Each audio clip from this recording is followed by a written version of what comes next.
How about this one? You're going to love this.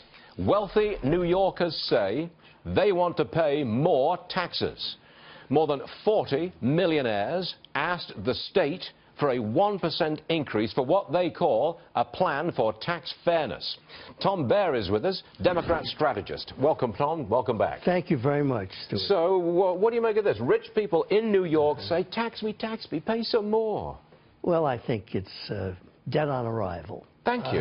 And you're welcome. That's good news. The reason it's dead on arrival is because this has been tried before by the same group, and while the Assembly is Democrat and pass anything that would tax the rich, the Senate would not. Now, the other thing that's quite important... But what about the morality here? Look, if you're wealthy, all right, you've got a lot of money, and you think we should be paying more tax, there's nothing stopping these people from shelling out more money and sending it to the Treasury. Nothing stopping them. Well, here's the morality point.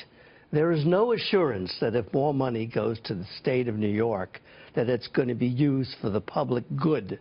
That's the way it works.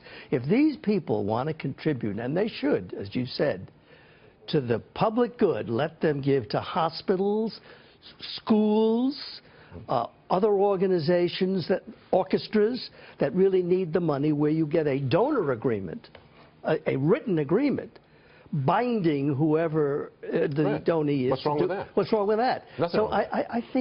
I think it's a misguided and dead on arrival approach. Excellent, Tom Baer. Anytime you want to come on this Never program, mind. that's very good. Ask me the one about health care. Even though you're a Democrat, you're all right. I am a Democrat. Yeah, I want to ask you about the health care, because Vice President Biden has joined House Democrats. They're rallying to save Obamacare. We're going to take a live look at it. He's speaking as of right now.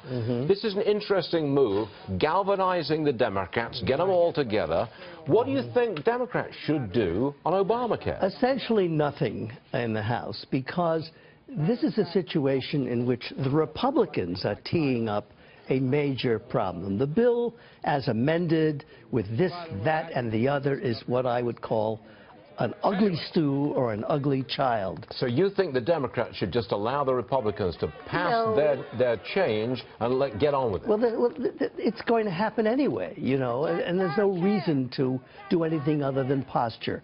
The point is that the bill that will come out, if it passes, and I kind of think it will, is really got some stuff in there that is odious. The smelliest one is where they have put in the bill that in upstate and rural communities in New York, the federal government will no longer pay for Medicaid.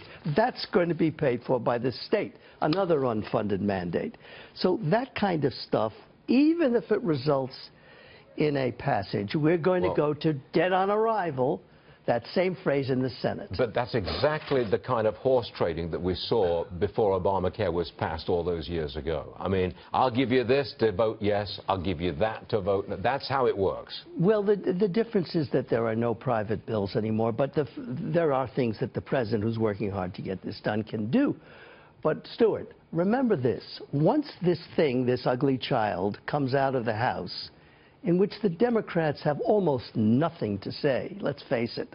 They won't have amendments on the floor, they won't even know the timing, and they'll jabber. Once it goes to the Senate, it's dead on arrival in the Senate, progressive amendments, back to the House. And you tell me. I don't know what's going to happen. I don't know. But, Tom, look, very interesting perspective. Thanks very much for joining us. Thank you very much for having me. I look forward to it. Thank you.